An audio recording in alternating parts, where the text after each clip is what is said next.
निवडणुकांना बराच कालावधी असला तरी महायुतीत जागा वाटपावरून आतापासूनच रस्सीखेच सुरू झाली। रामटेकची जागा ही शिवसेनेची असल्याचं पक्षानं वारंवार स्पष्ट केलं असलं तरी रामदास आठवले मात्र ही जागा मिळावी म्हणून ठाम आहेत। फक्त रामटेकच नाही तर अमरावतीमधल्या जागा देखील पक्षाला हव्या असल्याचं आठवलेंनी म्हटलंय। पुण्यात एका कार्यक्रमाला आलेले असताना त्यांनी भूमिका मांडली। तर दुसरीकडे शनिवारी शिवसेना पक्षप्रमुख उद्धव ठाकरे यांनी रामटेकची जागा शिवसेनेचीच असल्याचं सांगितलं होतं।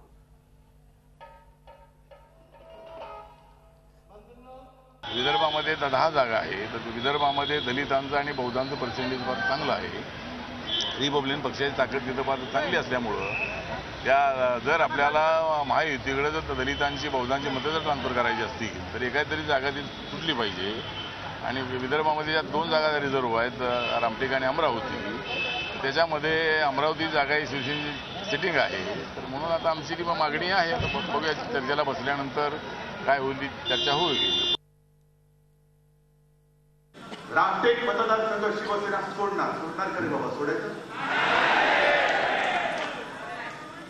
नीट विचार करून सांगा, कारण हा रामटेकचा गड आहे।